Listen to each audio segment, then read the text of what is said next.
febre e dores no corpo são os principais sintomas que seguem as pessoas que contraem os vírus Zika, dengue e chikungunya.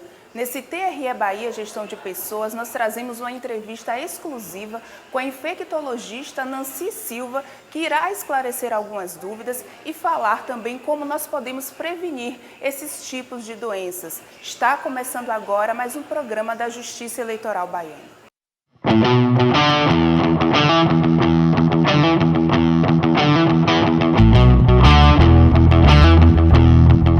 Doutora Nancy, obrigada por aceitar conversar com o programa Gestão de Pessoas do TRE da Bahia. Primeiramente, eu gostaria de saber quais são os sintomas que acompanham as pessoas que contraem os vírus Zika, dengue e chikungunya. É um prazer estar aqui com vocês e poder esclarecer. Na verdade, dengue, chikungunya e Zika são doenças infecciosas e que, na verdade, elas compartilham as mesmas sintomatologias. Ou seja, dengue, de um modo geral, o que é que o paciente vai apresentar? Dor de cabeça, uma dor de cabeça importante, febre, dores no corpo e manchas também no corpo. Zika, o paciente também vai apresentar também os mesmos sintomas, de um modo geral eles compartilham. Às vezes o que acontece com o paciente com Zika, ele pode apresentar um pouco mais de dor articular, dor nas juntas. Chikungunya, o quadro é um pouco mais marcante, um pouco mais exuberante. Então, chama a atenção mais o quadro de chikungunya, o quadro mais de dor articular. A dor é um pouco mais exuberante. Às vezes, isso pode ser até incapacitante. Vale ressaltar que as três doenças, na maioria das vezes, o paciente é assintomático. Então, resumindo, todas as três doenças compartilham, na maioria das vezes, os mesmos sintomas, ou seja, febre, dor de cabeça, raste cutâneo, pode apresentar lesão no olho também e, às vezes, o paciente chikungunya, Zika, ou a questão muito mais de dor nas juntas, enquanto o chikungunya pode ser um quadro mais severo, o paciente pode ter limitação de movimentos. E como é que as pessoas podem fazer para se prevenir contra essas doenças e como ocorre o tratamento, doutora? Olha só, dengue, de um modo geral, é transmitida todas as três. A principal forma de transmissão é pelo mosquito. Sim. Então, consequente, a transmissão, como é que se pode evitar uma doença transmitida pelo mosquito? De um modo geral, o que a gente precisa tirar é o vetor, certo? Hoje nós sabemos que Zika é transmitida também da mãe para o seu filho, certo? A transmissão materno-fetal e transmitida também pela relação sexual. Então, o que a gente precisa fazer é o que o governo está pedindo. Como é que a gente pode evitar? Usar repelente, certo? Evitar que as pessoas cultivem o mosquito perto da sua casa. Então, é isso que a gente precisa evitar, educar a população, evitar a manutenção do mosquito. É isso que a gente precisa fazer, porque vacina contra a dengue até temos. Já tem uma vacina disponível contra a dengue, não a nível de saúde pública, não se tem isso ainda. Para a Zika nós não temos vacina e não temos uma vacina ainda contra a chikungunya. Todo ponto de vista real, não temos uma vacina ainda, certo? Então o que a gente precisa fazer? Usar repelente para contra os três.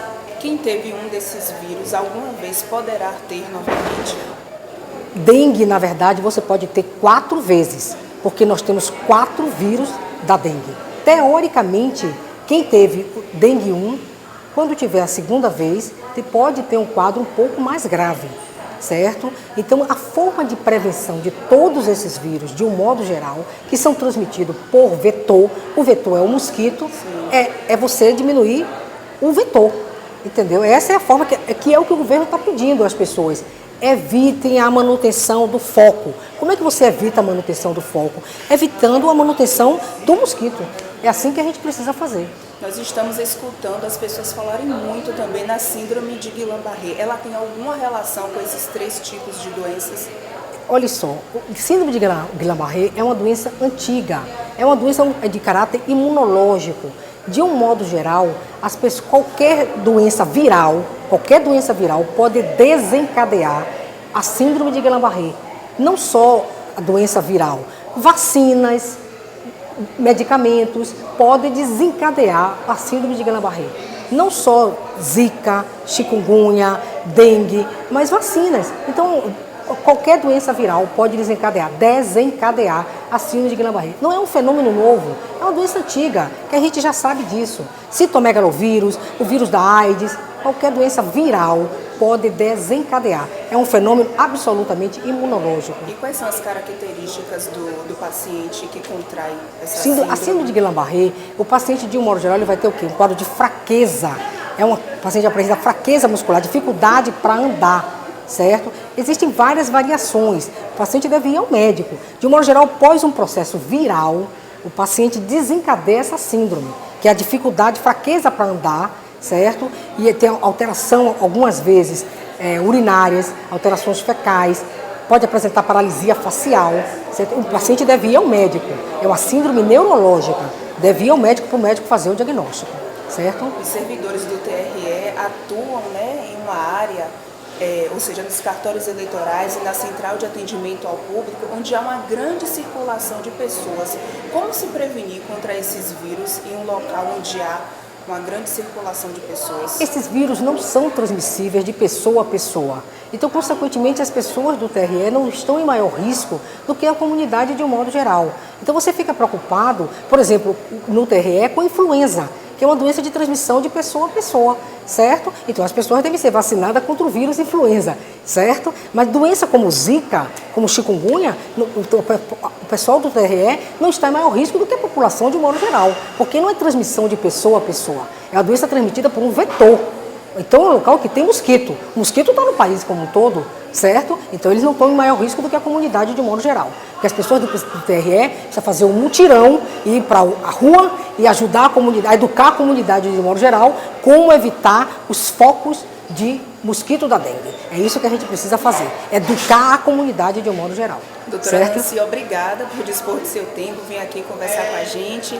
Eu agradeço por todos os esclarecimentos, pela sua disponibilidade. Eu agradeço a oportunidade também de estar aqui e discutir com vocês um assunto extremamente interessante. Nós estamos vivendo realmente uma situação difícil, que é a situação de Zika. Não é? A doença, de um modo geral, é uma doença benigna, entre aspas, né? O que está nos preocupando mais é a questão da doença, da transmissão da mãe para o seu bebê e, consequentemente, determinando o quadro de microcefalia. É essa a nossa preocupação maior que nós estamos vivendo hoje, certo? Obrigada, doutora.